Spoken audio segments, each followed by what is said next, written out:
Are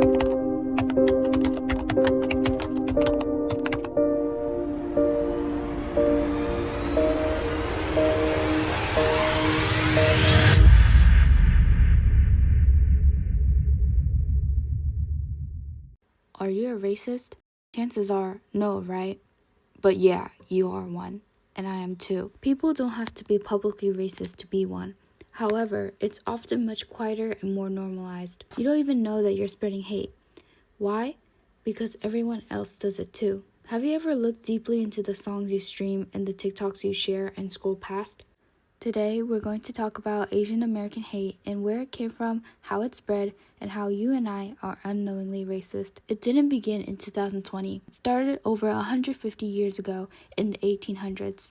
Thousands of Chinese immigrants were brought to the United States to help build the Transcontinental Railroad. They worked tirelessly day and night in inhuman conditions with low wages. When the U.S. economy was performing poorly, they were blamed for stealing jobs. The public's concern caused the U.S. government to pass the Chinese Exclusion Act in 1882.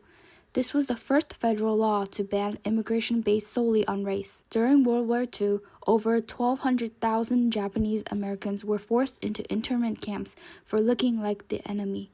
Even those who were American citizens were forced into these camps. Every act of racism was part of a pattern. When Americans faced fear, Asian Americans were blamed. Fear spreads beyond laws. It lives in culture and in people's daily lives. And the fear of Asians were widespread. In newspaper headlines, Asians were described as dirty and drawn with exaggerated features, slanted and small eyes, buck teeth, and Fu Manchu-style facial hair. In Hollywood, Asians were always the nerd or kung fu masters. They were never portrayed like normal people. So when COVID-19 pandemic hit, history repeated itself. As COVID affected people globally, so did phrases like Chinese virus. Politicians used them, newscasters repeated them, and people listened. From verbal harassment to brutal physical assaults, thousands of reported anti-Asian hate crimes haunted the streets. Elders were pushed to the ground. Families with kids were told to go back to your country. And in situations like this, people cannot express their anger or their sadness, but instead feel invisible. Because people didn't care. Anxiety about having a foreign name, speaking your language in public, being too much. From the food children bring for lunch to having blind dates, because what if you aren't American enough? It's silence that becomes survival, developing the ability to blend in. Even now, when we speak up about our experiences, people tell us that it's not real racism because Asian American hate is not as widespread as slavery.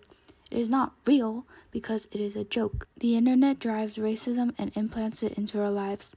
It doesn't always look like slurs. It looks like a funny meme or a TikTok trend. And every like, every share, every laugh fuels it further. When influencers speak gibberish meant to mimic Chinese, they use filters to make their eyes Asian, but they go viral, they trend. And when people call it out, the response is, relax, it's just a trend. For Asian Americans, it's not just a simple TikTok video. It's a reminder of how we're different, how we're still seen as outsiders, still not fully American. So why don't more people talk about this? Why is Asian American hate still treated like an afterthought? Part of it is the model minority myth, the idea that all Asians are wealthy, successful, and unaffected by racism. That myth is a lie. People stereotype Asians, which makes people believe that we don't need help. And when we do speak out, we're told we're lucky that it's not worse.